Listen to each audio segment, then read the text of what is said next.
Assalamualaikum warahmatullahi wabarakatuh. Berjumpa lagi bersama saya di kanal Suara Kaki Lima. Halo, apa kabar teman-teman? Pada sehat, Mbok? Alhamdulillah, nggak pada sehat. Ini ada yang lagi menarik lagi. Yuk kita diskusikan bareng-bareng ini. Ada yang menarik, bro. Apa itu? Ini yang bikin pendukung Anies ini dengan pendukung PDIP ini. Langsung otaknya itu membara itu. Aduh. Ya Allah. Ya, oke, kita lihat dulu videonya kayak apa ya ini. Ini video ini kayaknya bener. Nah, ini dapat dari Tribun ya. Kalau nggak salah ini Tribun ini yang menyiarkan. Nah, oke, kita lihat dulu videonya. Ya, cuing. Presiden ke-7 RI, Joko Widodo atau Jokowi ditunjuk menjadi Dewan Penasehat Global Bloomberg New Economy. Bloomberg New Economy membentuk Dewan Penasehat Global pada April 2025 untuk membantu mereka mengatasi tantangan kompleks yang dihadapi dunia. Menurut tim Bloomberg, kelompok penasehat ini memiliki pengalaman di tingkat tertinggi bisnis, pemerintahan, dan organisasi multilateral. Terlihat foto Jokowi saat menjadi Presiden RI pun disematkan di dalam laman tersebut bersama dengan para mantan pemimpin negara lainnya. Adapun selain Jokowi, mantan pemimpin yang menjadi Dewan Penasehat Global seperti Mario Draghi yang merupakan mantan Perdana Menteri Italia yang juga mantan Presiden Bank Sentral Eropa dan Gan Kim Yong, Wakil Perdana Menteri dan Menteri Perdagangan dan Industri Singapura. Selain itu juga ada sejumlah CEO perusahaan dunia yang menjadi Dewan Penasehat Global. Total ada 22 orang yang ditunjuk menjadi Dewan Penasehat Global oleh Bloomberg New Economy. Belum diketahui apa dasar Bloomberg New Economy menunjuk Jokowi sebagai Dewan Penasehat Global. Namun, Bloomberg New Economy adalah platform global untuk dialog dan wacana tentang transformasi ekonomi di pasar yang sedang berkembang. Mereka menyebut platform itu mempertemukan para pemimpin dari berbagai sektor pemerintahan dan swasta untuk menghadapi tantangan terbesar bagi kemakmuran global dan berkolaborasi mencari solusi. Mereka juga mengaku membangun koalisi mitra yang berkomitmen untuk meningkatkan inovasi dan mobilisasi modal demi kebaikan publik. Bloomberg New Economy menyebut pembuatan forum ini sebagai inisiatif yang telah membina komunitas yang terdiri dari para kepala negara, menteri senior, pimpinan organisasi multilateral, CEO multinasional, pendiri, ketua dewan direksi, investor, pemodal, inovator, dan aktivis. Pertemuan akan diadakan pada 19 hingga 21 November 2025 dalam forum ekonomi baru yang digelar di Singapura selama 3 hari. Acara itu akan diisi dengan sesi pleno dan diskusi kelompok dengan tema utama berkembang di era ekstrim, atau thriving in an age of extreme, serta akses dan peluang membangun hubungan yang tak tertandingi.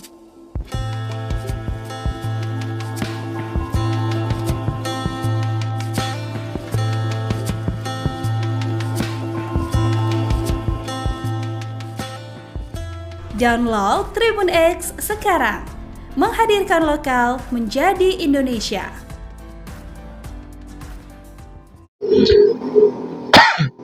Ya, sudah jelas semua.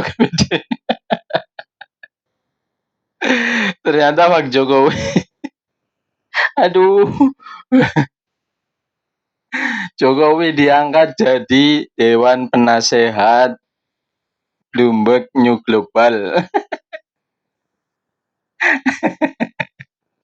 eh, aduh. Priwe gila. Bingung aku wis. Aku wis speechless sih, cara bisa berkata-kata lagi. Kemrimen ge. Aduh. Pak Jokowi. Pak Jokowi bukan jegelem Pak Jokowi. Aduh, ya Allah. Iya, jadi saya itu pernah mendengar satu podcast. Entah itu benar atau tidak datanya, saya nggak ngerti. Saya lupa ini podcastnya siapa yang mengatakan bahwa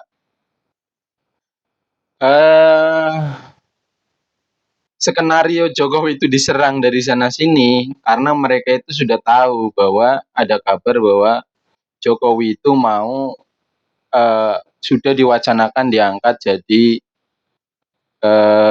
apa namanya? Jadi apa sih namanya? Apa namanya? Jadi bagian dari satu lembaga internasional gitu.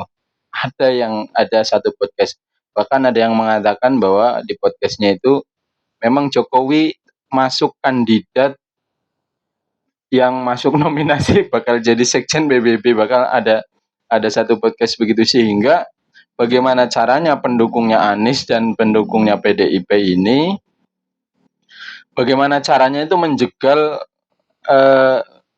supaya citranya Jokowi di mata dunia itu buruk gitu. Iya, sehingga sampai kubunya Roy Suryo dengan Dokter Tifa itu kan menggembor-gemborkan mau dilaporkan ke PBB segala. Ya itu maksud tujuannya itu supaya citra Jokowi di mata dunia itu hancur gitu. Maksudnya itu. Tapi ya itu tadi, mereka lupa bahwa ada Tuhan yang maha segalanya. Ada Allah yang maha segalanya gitu. Sehingga bagaimanapun caranya orang ini akan menghancurkan karirnya Pak Jokowi, nama besarnya Pak Jokowi, tapi Tuhan punya skenario sendiri, Tuhan punya caranya sendiri, ya tetap aja Jokowi diakui di mata dunia. Pak Jokowi ditolak baik lah Pak. Aduh ya Allah. Ini jelasnya ini Roy Suryo dengan Dr. Diva dengan kawan-kawannya langsung ini hatinya itu membara langsung itu. Hatinya bergejolak, mendidih, kepalanya membara, terus meledak. Wah, aduh. Ya Allah, ya Rabbi, jadi ya seperti itu ya. Menurut saya sih ya, menurut saya gitu kan. Saya sebagai orang kecil yang sudah merasakan sepak terjangnya Pak Jokowi itu kayak apa. Oke lah untuk orang-orang yang berseberangan dengan pandangan politiknya, dengan kebijakan-kebijakannya, bisa jadi punya pandangan seperti itu. Karena mereka merasakan dampak negatifnya, misalnya para simpatisan FPI, simpatisan Nabaib, itu kan mereka merasakan dampak negatifnya. Apa dampak negatifnya? Yaitu tadi, organisasinya dibubarkan, SK-nya dicabut gitu kan. Kenapa SK-nya dicabut? Yaitu tadi, Jokowi itu membubarkan satu organisasi itu bukan tanpa sebab. Karena organisasi ini berbahaya untuk kelangsungan bangsa dan negara. Karena apa? Karena punya agenda bagaimana caranya mengganti ideologi Pancasila gitu. Sehingga organisasi ini HTI, FPI ini kemudian dibubarkan. Makanya para simpatisannya itu akan sakit hati sampai hari kiamat itu. Nah, gitu. Kemudian yang kedua adalah rival politik, yaitu partai asalnya semula PDIP yang kemudian ditinggalkan oleh Pak Jokowi, yang kemudian kalah partainya, ya sakit hatilah.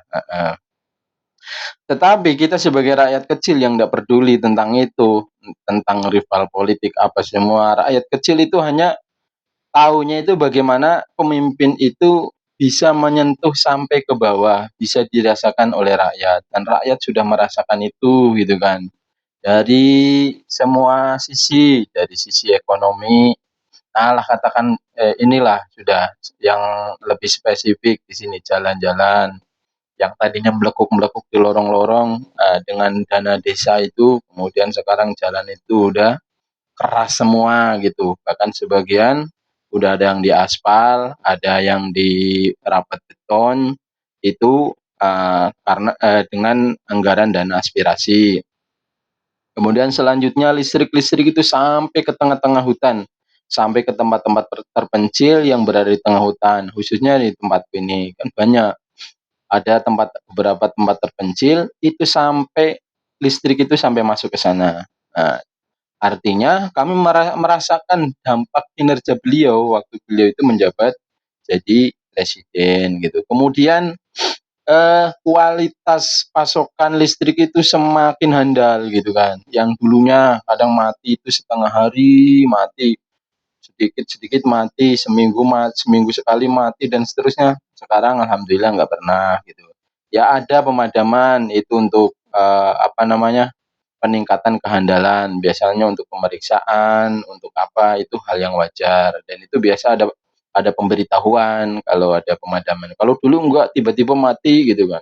Ya kita sebagai usaha UMKM yang kecil itu kan yang membutuhkan listrik itu kadang-kadang yo semaput juga itu. Itu zaman dulu dan sejak zaman Jokowi itu kita merasakan dampak positifnya itu luar biasa gitu. Kita rakyat kecil yang menilai gitu kan. Ya urusan kalian sebagai simpatisan karena rasa sakit hati kalian ya itu urusan kalian gitu. Oke, sekian saja video kali ini ya.